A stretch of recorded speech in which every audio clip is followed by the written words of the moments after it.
The 2010 team, I think we knew they were going to be good. I just don't think you knew how good they were going to be. I remember manager Matt Walback when I was in Bradenton, Florida in spring training that year in 2010. When I first got down there, I said, "How's it look?" He said, "Well, I don't think we've lost a game yet." You came to the ballpark and it was like, you know what, we're going to win today. One of the things that's interesting about the 2010 team is they won the Carolina League Championship in 2009 at Lynchburg. They were champions when they came up to AA. Then they come up here, the first weekend of the season, Steven Strasburg pitching in front of 7,800 people at the ballpark, nationally televised game, and they hit Steven Strasburg around pretty good. And this guy's throwing 99 to 100 on every pitch. And then they really got him in Harrisburg on the road, I think like 2 or 3 weeks later. And that's when I think, because Strasburg at the time was like the biggest pitching prospect, ever. And we had the coverage here and it was huge. But when they really hit him around for a second time, I think that's when we knew that this team could really, hammer some major league talent. The seminal moment for me for that 2010 team was a Sunday afternoon in Harrisburg. They went there, they beat Steven Strasburg. I wrote a column that day predicting that they would win an Eastern League championship and that they would finish about 82-60. Well, I'm wrong a lot on my predictions in the minor leagues, but that team finished 82-60 and they won an Eastern League championship. And when I think of the 2010 team, there's a lot of guys that have ended up in Pittsburgh playing in the big leagues. Offensively, I think you have to start with Josh Harrison and Matt Haig. They played the corners. Josh was at third for a little bit. Matt played at first most of the year. Then Josh moved to second base as they rotated Jordy Mercer into third. Those guys obviously now playing with the Pirates.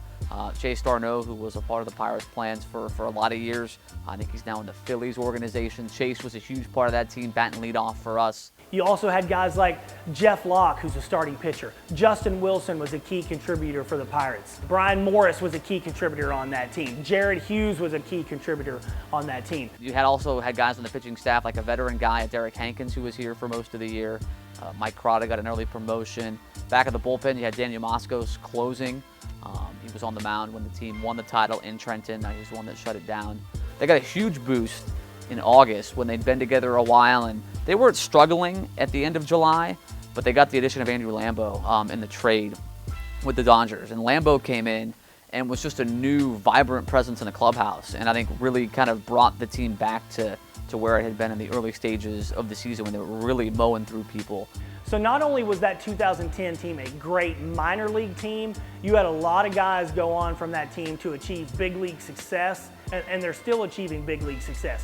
It's just shocking, I think, that they all stayed together for an entire season. It's not too often you'll see a team with that kind of chemistry and that kind of talent stay together and move up together, but that's how they did it. The starting infield of Haig and Mercer and Harrison and Darno, some of those guys could have been promoted to AAA. The pitching staff, some of those guys could have been promoted to AAA, but the entire bulk of that team finished the season.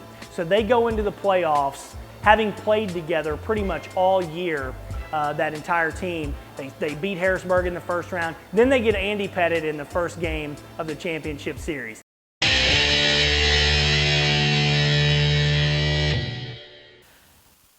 I'm trying to think if we even thought that was going to be, it's obviously allowed, but he needed to get back to the big leagues, and the Yankees didn't have any other affiliates playing, so the only place to put him was in Trenton. So it only made sense. And from the outside looking in, fans probably thought they're stacking the deck, to win a championship, having Pettit start game one. But Pettit, we did find out a couple of days in advance that he was starting. And when that was the case, it was like Strasburg Part 2 a little bit.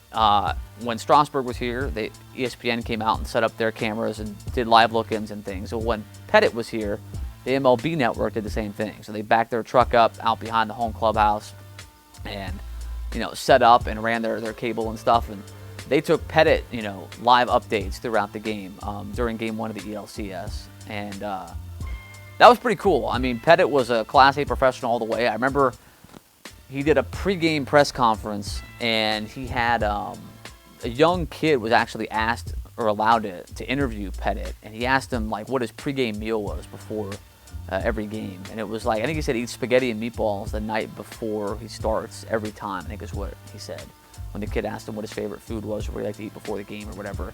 But he was a totally genuine guy, And then he went out and pitched the game. Chase Darno took him deep to start the game, which was awesome. We didn't win the game, unfortunately, game 1. But I remember he came out of the game after whatever amount of innings he pitched, and he went down and he just walked down to the bullpen and just signed autographs out down by the bullpen area. I feel like for 20 or 30 minutes, and it was pretty cool. It was a cool thing to be a part of, and it was a cool sight to see. I mean, a guy like that, you know, being able to, yeah, he's pitching against you, but it makes the whole series, I mean, that much more special. But even after losing that game, they come right back and they take it to Trenton. They were clearly the better team. They had the better pitching, and they ended up winning the rest of that series.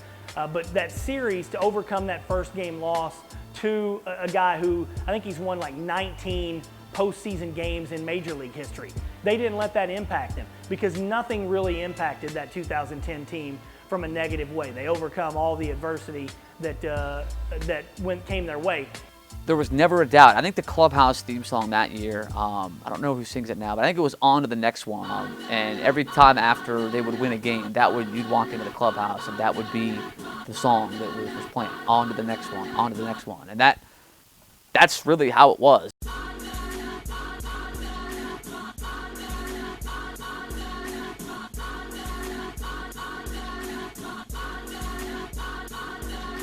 That team just had the it factor. They knew how to win from 2009 at Lynchburg. They knew how to win playing together, coming up as a group. And just as the season went on, there were a couple speed bumps the second half. But as the season went on and those players, you know, all really started clicking at the same time, and the pitching staff was fantastic, led by Rudy Owens and Justin Wilson and Jeff Locke.